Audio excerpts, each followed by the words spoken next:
gente está vivendo um momento muito especial na história da humanidade. Talvez um momento muito singular.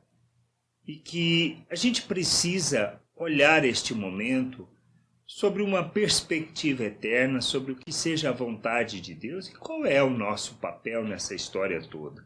Nós não podemos querer simplesmente, muitas vezes a nossa oração, o nosso pedido a Deus é que Ele acabe com a pandemia, que resolva tudo isso e que possamos voltar ao nosso normal. Pedir isto faz parte da natureza humana. Nós queremos uma situação estável, queremos uma situação onde não temos que enfrentar um novo, não precisamos enfrentar uma nova realidade. Isso é muito normal. Mas qual é a situação? Como devemos fazer? É uma situação, é uma questão só para a igreja, é um desafio só para a igreja? Não. O que a igreja não pode fazer é ficar parada no tempo, enquanto o mundo se move. Um aspecto importante, porque a pandemia que nós estamos vivenciando no momento tem levado o mundo a repensar, as pessoas a repensar o que estão fazendo. Maneira de ensinar, maneira de trabalhar, maneira de fazer as coisas. A igreja precisa achar isso. Como ela pode ser relevante nesta época? Dentro e mantendo os fundamentos pela qual ela tem que guardar. Na questão da fé, na questão da salvação, na questão da expressão de Deus neste mundo. Nós não podemos achar que isto implica em abandonar valores fundamentais. Mas nós precisamos entender. Voltar ao normal é uma situação que não existe. Quem acha ou quem pensa que isto é factível, o que vai acontecer é que vai morrer. E a gente olha isso em todas as situações da vida.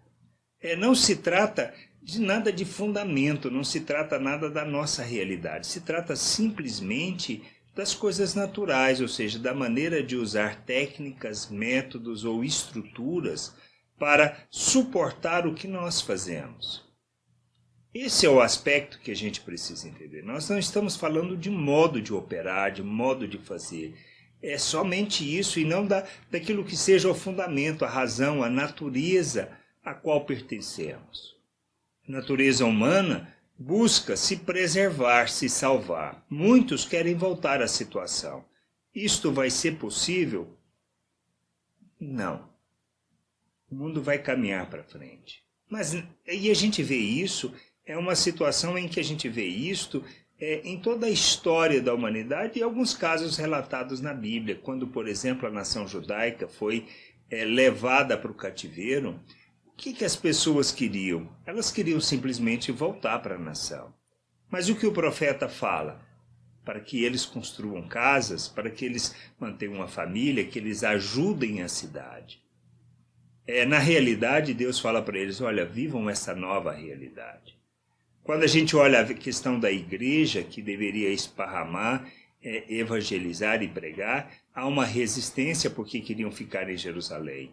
Aí começa a perseguição, não tem jeito, as pessoas têm que ir. Quantos ficam? Muitos ficam em Jerusalém, mas muitos vão cumprir aquilo que seja a determinação da vontade de Deus. Muitos acharam isso e compreenderam o que precisava fazer. A realidade que a gente vive é a mesma. Nós precisamos entender que nós temos que buscar, dentro dessa realidade, novas formas de fazer as coisas que nós fazemos.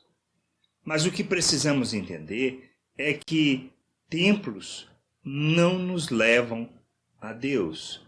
Nós muitas vezes usamos os templos como uma desculpa, incentivamos a religiosidade e não ensinamos as pessoas a viver o reino de Deus. E esse é o fundamento que nós estamos errando e pecando. Pois nós vivemos dentro de uma realidade que não traduz aquilo que Deus deseja de nós.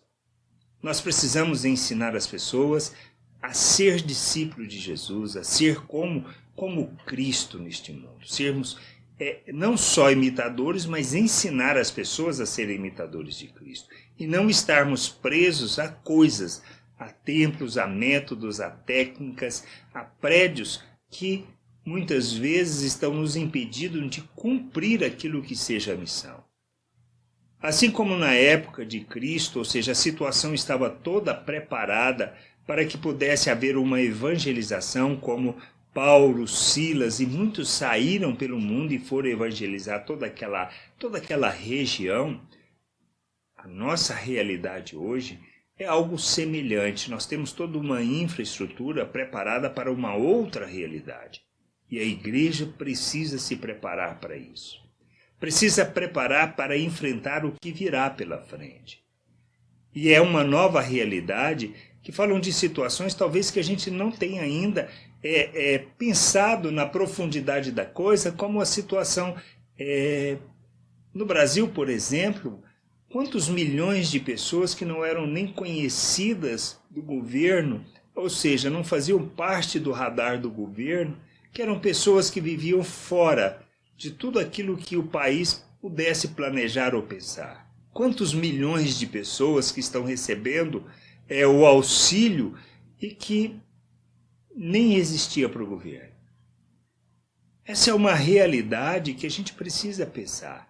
Tudo isso está sendo preparado para uma realidade, uma nova realidade, um novo tempo que a gente não tem ideia ainda do que virá. Mas que nós precisamos nos lançar nessa realidade, nos preparar para isto, para vivermos isso. Porque quem não fizer isso, com certeza irá morrer ao longo e irá acabar ao longo do tempo. Assim como muitas igrejas fecharam, acabaram, isto vai acontecer. Por isso a gente precisa buscar o entendimento do que é essa realidade, do que Deus deseja que nós façamos. Talvez muitos de nós já estejamos atrasados neste processo. A gente precisa voltar àquilo que seja de fato a nossa origem e o propósito da igreja. De vivermos o reino de Deus aqui.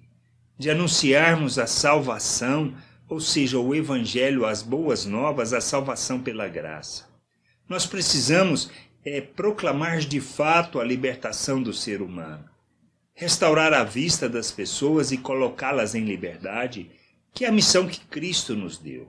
Pois ele veio para isso e ele disse que nos enviava, assim como ele tinha sido enviado. E Jesus mesmo disse no Ide isto, olha, ide por todo mundo, pregai o evangelho, ensine todos a viverem tudo aquilo que eu falei. Então esses são aspectos que a gente precisa aprender, e isto que é fundamental na nossa vida, vivermos o evangelho dessa maneira. Não se trata de outra coisa. E é um tempo que a gente precisa repensar, pois a gente não pode perder isso que é o fundamento. A gente não pode deixar perder aquilo que é o nosso propósito, a nossa missão. E nós nos perdemos nisso ao longo desses anos, focando em estruturas, em métodos que não são importantes. Nós usamos como fim, não como meios para realizar o nosso propósito. É um tempo para repensarmos, é um tempo para buscarmos a vontade de Deus, o querer de Deus nisso tudo. Fazermos as mesmas coisas que são aquilo que Jesus nos ensinou e pediu para fazermos, que nós muitas vezes não fazemos porque temos priorizado outras coisas, mas para que a gente volte àquilo que seja o nosso fundamento. Assim como foi o Ide na época de Jerusalém. Fácil para as pessoas? Não foi fácil. Assim como não é para nós enfrentarmos essa nova realidade. Então, assim, a gente precisa ter esse mesmo sentimento de Cristo. E na nossa oração, colocarmos de forma muito clara, como, por exemplo, olha, dá para livrar Deus disso? Dá para coisa? A gente pode até pedir isso. Mas a gente deve sempre acrescentar aquilo que Jesus falou. Olha, mas faça a tua vontade.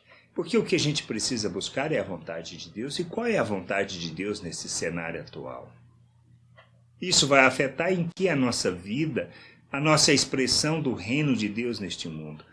Nós precisamos olhar tudo isso que está disponível para fazer diferente o que nós estamos fazendo, as velhas coisas, mas para fazer aquilo que é o fundamento, o propósito da nossa vida e a nossa missão.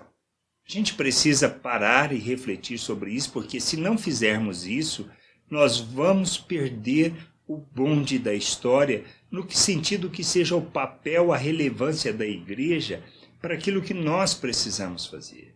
E nós não podemos perder. Nós precisamos caminhar junto com o que está acontecendo no mundo para que nós sejamos relevantes para as pessoas no sentido de revelarmos o reino e manifestarmos o reino neste mundo. Por isso a gente precisa tratar as coisas de maneira que nós fomos chamados para fazer, para anunciar o reino, o evangelho. Quando a gente olha a situação, a história da igreja, a gente vê várias. Por exemplo, Lutero. Lutero queria, na realidade, fazer o que aconteceu? Não, ele queria simplesmente que a igreja entrasse nos eixos. Era esse o entendimento e esse o propósito.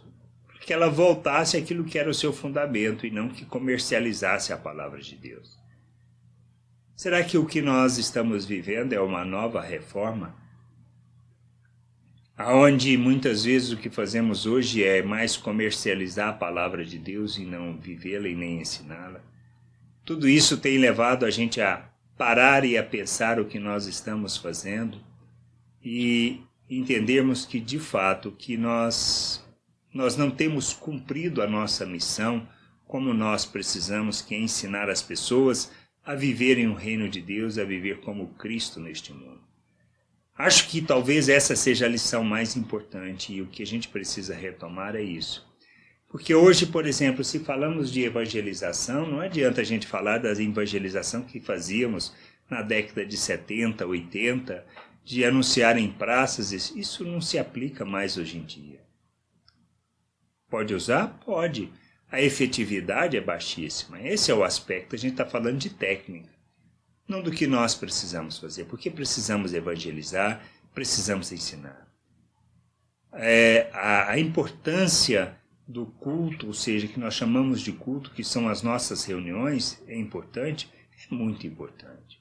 Encontrarmos, nos relacionarmos é importante? É extremamente importante. Fazermos isso online ou fazermos isso presencialmente não muda.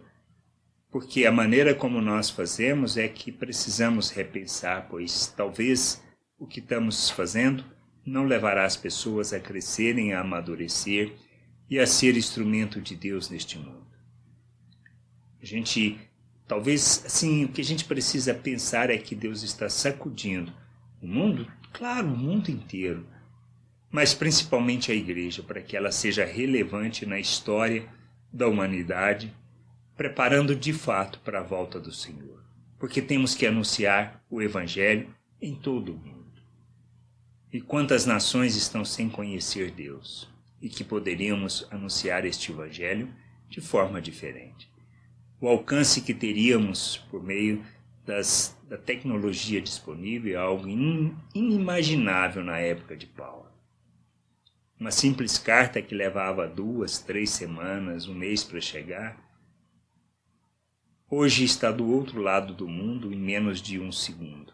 Que a gente possa entender isso, compreender essas coisas e de fato analisar o quanto temos sido relevantes e quais são de fato os nossos desafios e o quanto estamos dispostos a ir em frente e não querer voltar para uma realidade que nós muitas vezes desejamos por uma questão de comodidade e não para cumprirmos a vontade de Deus. Que a gente possa entender isso, compreender e refletir sobre isso de maneira que a gente viva essa plena vontade.